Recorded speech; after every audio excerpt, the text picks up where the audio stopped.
பெருசு பக்கத்திலே கொண்டு வந்து வைக்கிற, தெரியுதா? தெரியல. நான் தெரியுறேனா? தெரியற. போர்டு தெரியுதா? தெரியுது. என்ன பெருசு மட்டும் தெரியலங்கிற தம்பி, நான் மலைக்கு கூட பள்ளிக்கூடம் பக்கம் ஒதுங்கல தம்பி, அதனால தெரியாது. ஒரு திமுக எம்எல்ஏ பெயிண்ட் டப்பாவை தூக்கிட்டு போறார். எதுனா 3வது மொழி 1 2 3 3வது மொழி அழின்னு ஆங்கிலத்தை அழிச்சிட்டு வர்றார். இன்னைக்கு இதுதான் இந்த மாதிரி முறையில வந்த திமுகவினுடைய தொண்டை எப்படி இருப்பான் பாரு.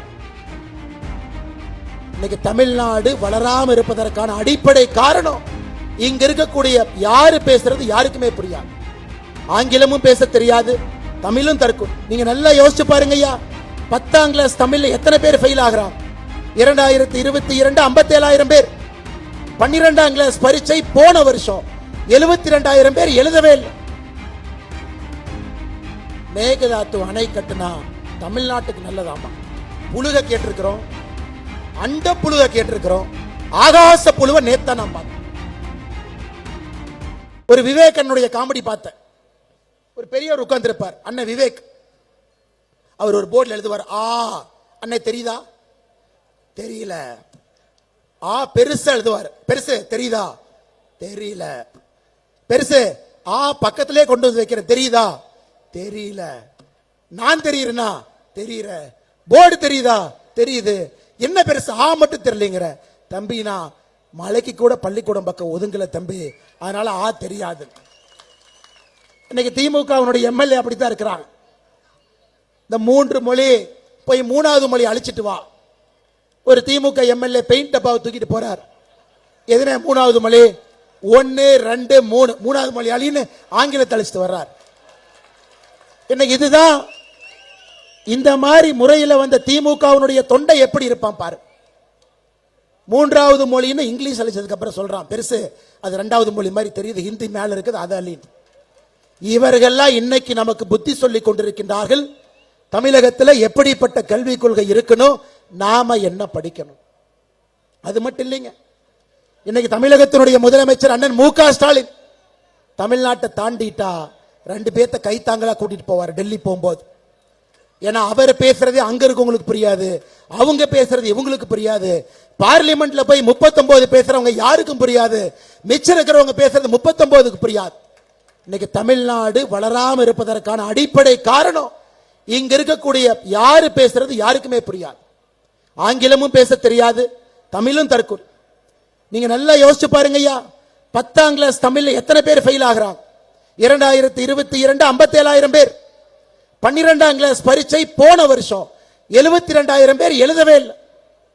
இன்னைக்கு நம்முடைய குழந்தைகளுக்கு இது போன்ற ஒரு கல்வி திட்டத்தை கொடுத்துட்டு தமிழ்நாடு வளர்ச்சி அடையும், தமிழ்நாடு வளர்ச்சி அடையும் என்று பகல் கனவு கண்டுட்டு இருக்கிறாங்க. அன்பு சொந்தங்களே, இன்னைக்கு இதெல்லாம் மறைக்கிறதுக்கு புதுசா ஒன்று ஆரம்பிச்சிருக்கிறாங்க. இங்க பாருங்க, ஒரு பெரிய போர்டு நம்முடைய பாரதிய ஜனதா கட்சி வச்சிருக்கிறாங்க. தமிழ்நாட்டிற்கு பக்கத்து மாநிலங்கள் செய்யக்கூடிய அநியாயம்.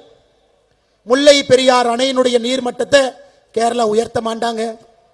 பேபி அணையை ரிப்பேர் பண்றதுக்கு ஒரு கொத்தனார் ஐயா போய் 11 வருஷம் ஆச்சு, திரும்பி வரல.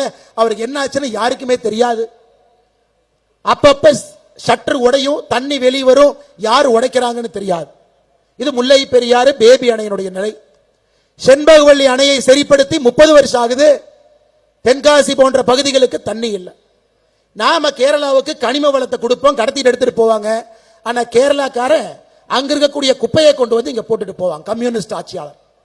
இன்னைக்கு அந்த பின்னையாரி விஜயன் அவர்களுக்கு சிவப்பு கம்பளம் போட்டு ஐயா வாங்க ஐயா வாங்க ஐயா வாங்கன்னு நேற்று சென்னையில் மீட்டிங் நடத்துறாங்க.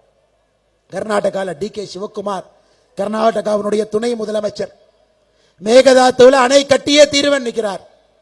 தமிழ்நாட்டுக்கு வரக்கூடிய காவேரி தண்ணியை இன்னும் கொஞ்சம் குறைப்பன் நிற்கிறார். அவரை போய் காலில் மட்டும்தான் திமுக கார உழுவுல அவரை கூட்டிட்டு வர்றாங்க. நேற்று பாரதிய ஜனதா கட்சி தமிழ்நாடு முழுவதுமே நீங்க நம்முடைய தலைவர்கள் எல்லாமே கருப்பு கொடி ஏற்றி போராட்டம் பண்ண. எதுக்கு? தமிழ்நாட்டினுடைய உரிமையை விட்டு கொடுத்துட்டு அரசியல் லாபத்திற்காக இந்த தலைவர்கள் எல்லாம் சென்னை கூப்பிட்டு உப்பு சப்பு இல்லாத காரணத்திற்கு உப்பு இருக்கிற ஒரு பஜ்ஜியை கொடுத்து மீட்டிங் நடத்திட்டு இருக்கிறையா? உங்களுக்கு எல்லாம் வெக்கமா இல்லையா? நேற்று நடந்த மீட்டிங் ஒரு உப்பு சப்பு இல்லாத ஒரு மீட்டிங், உப்பு போட்ட பஜ்ஜியை சாப்பிட்றதுக்காக ஒரு 4 மாநிலத்தினுடைய முதலமைச்சர்கள் கலந்திருக்கக்கூடிய மீட்டிங். யாரு பேசுறது யாருக்கும் புரியாது. முதலமைச்சர் ஸ்டாலின் பேசுறார், தெலுங்கானாவுடைய முதலமைச்சர் ரேவந்த் ரெட்டி அவருடைய செக்ரட்டரி சொல்றாங்க, அண்ணே காதுக்கு இயர்போன் போட்டுங்க, மொழிபெயர்க்கிறாங்க. தம்பி, அவர் என்ன பேசினாலும் புரியாது, இயர்போன் போட்டா மட்டுமா புரியும்? இவர் பெங்காலுக்கு போய் தங்கிலீஷ் எல்லாம் பேசினவர் நம்முடைய முதலமைச்சர். அவர் போடல. அந்த காட்சியை பாருங்க. தெலங்கானால அந்த முதலமைச்சர் எதுக்குங்க ஐயா மீட்டிங்க்கு போனீங்க? அவர் தமிழ்ல பேசுறாரு, உங்களுக்கு தமிழ் தெரியாது, நீ உட்கார்ந்து கேட்டீங்க, காதுக்கு அந்த மொழிபெயர்ப்பு கூட போடல. டி.கே. சிவகுமார் வெக்கமே இல்லாம பிரஸ் மீட்ல சொல்றாரு, மேகதாத்து அணை கட்டுனா தமிழ்நாட்டுக்கு நல்லதாமா. புழுக கேட்டிருக்கிறோம், அண்ட புழுக கேட்டிருக்கிறோம், ஆகாச புழுவை நேத்தா நான் பார்த்தேன். கர்நாடகாவில் மேகதாத்துல அணை கட்டுனா தமிழ்நாட்டு விவசாயிகளுக்கு நல்லது. இதனால் வம்பா போச்சு. அதை சன் டிவிக்காரன் கார்டு போடுறான். அண்ணன் டி.கே. சிவகுமாரே சொல்லிட்டாரு, காவேரி பகுதியில் மேகதாத்து அணை கட்டினா ரொம்ப நல்லதாமான். பாரு, வெக்கக்கேடுங்க, வெக்கக்கேடு. எப்படியெல்லாம் ஒரு நரேட்டிவ் செட் பண்றாங்க.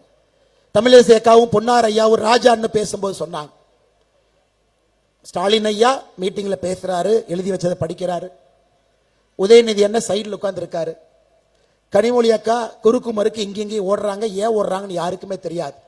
அது திமுக விழாவா, அது குடும்ப விழாவா, நேற்று தமிழக அரசு நடத்திய விழாவா? அது காசு யாரு செலவு பண்ணாங்க?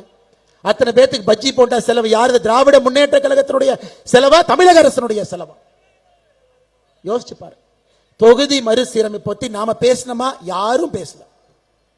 நாம பேசும் பொழுது பாராளுமன்றத்தில் நம்முடைய பிரதமர் அவர்கள் பேசுவார்கள், உள்துறை அமைச்சர்கள் பேசுவார்கள். என்ன தொகுதி மறுசீரமைப்பு?